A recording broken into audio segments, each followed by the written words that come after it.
Hey guys, welcome back again to another YouTube video. I know I said I wasn't gonna do anything um, this Tuesday, but I decided to go ahead and upload today a video. Mainly me talking about you know, getting into action figure customization and like just art in general. Um, you know, and kind of give you guys, the idea of what I do and like what tools I use that has been very beneficial to me when it comes to making custom action figures. So, let's get started.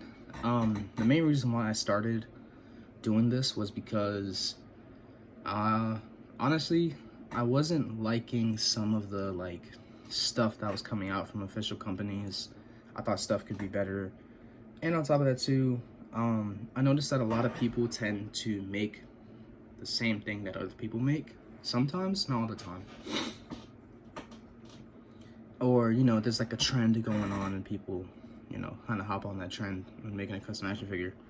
But for me, now there's a point in time where someone was like that, oh, doing custom action figures is not art, it's not art related. I'm like, yes it is, because I'm using a whole bunch of art tools just to make this one thing. So, that's been a very long argument for a while now. People don't consider customizing action figures and stuff like that as a form of art or anything like that, and I think that's dumb. I think it's very dumb to even say that, because it's like what we have to do and what we use are all art related tools. But that's besides the point.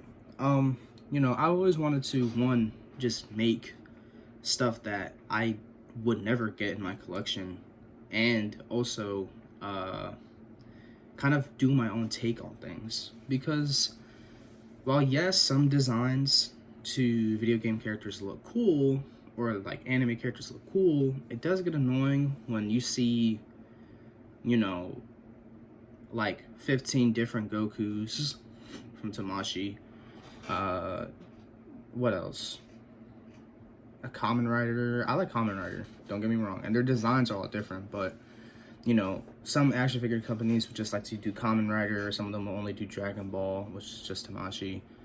Or, Figma's pretty bad articulation with some of their figures, and Hasbro, specifically Marvel Legends, just sticking to reusing the same body, which I don't have a problem with, obviously, because I say figure arts, but it gets a little annoying when, if you're a comic book reader and you're like, well, this character's body proportions aren't the same as this character, so, like, I don't think there's a reason why Spider-Man should have the same body as Kid Omega, where in some comic iterations Kid Omega's just slimmer, if that makes sense. So that's one. And then, when it comes to doing this, like doing the action figures and stuff like that and customizing stuff, what really does help me the most is like the tools and stuff like that you need and that you use. So some of the tools that I do have in hand for me right now are the caliper tool, which is a huge lifesaver when it comes to drilling holes for like boots or just holes in general that you need to do. Like if you want to put wings in a character, you can just measure out.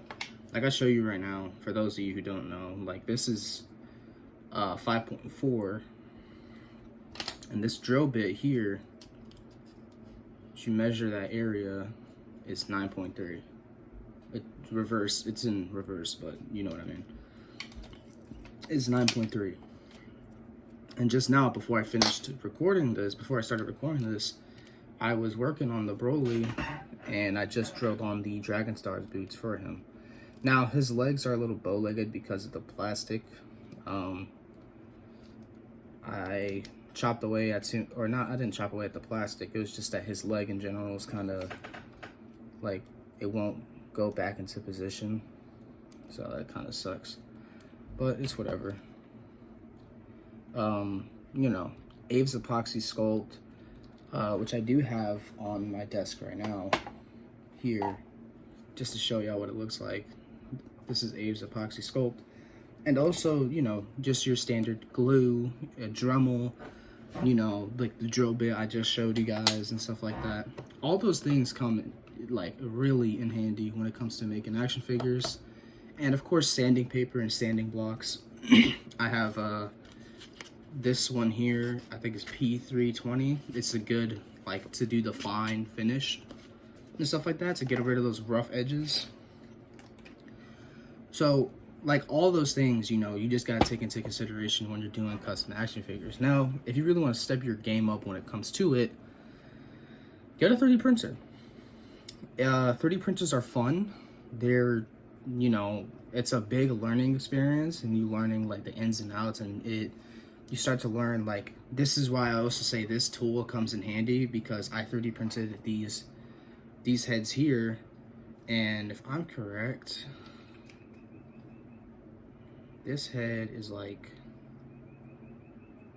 on the x-axis,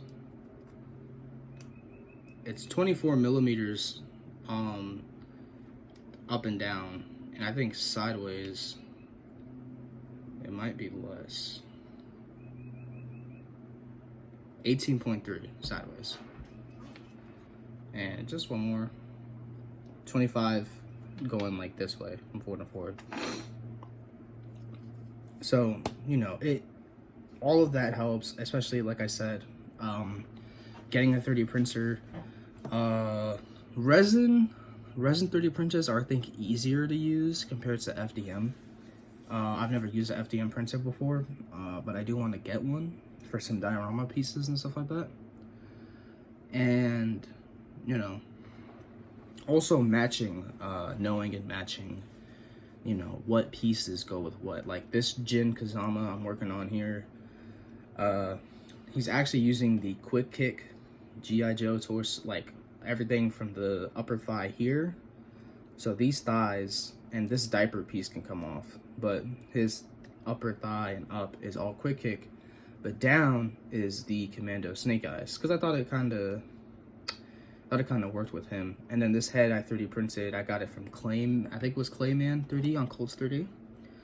And then this guy here, you know, this is like I think the, you know, biggest thing for me is I used a Mafex Superman recovery body. I sculpted this head. This head is all my sculpt. I 3D printed it.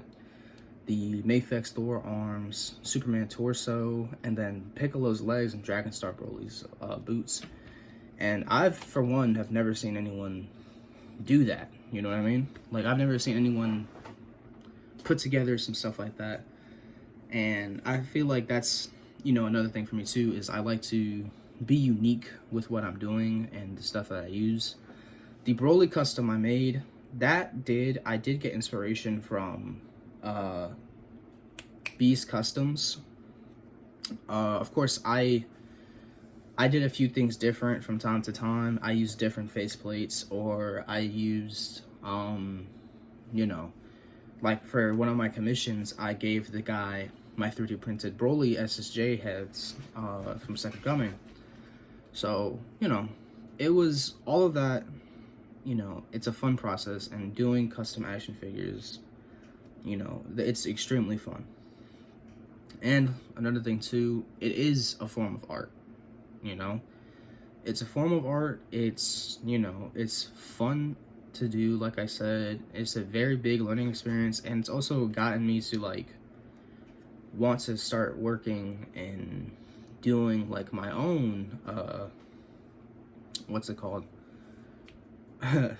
Like, my own action figure company and stuff like that, because I do like a lot of the stuff, but, you know, I feel like when it comes to blank bodies, the 1/12 scale male bodies, you know, there's so many versions of the males, but I'm just like, I don't know if any of them are like my favorite. I think my favorites would have to be the Roman Key and the Win Toys body that's coming out. But also, like, female figures, there's barely any female blank 1/12 scale bodies, and when there are some, they go out of stock real fast, so it's pretty tough.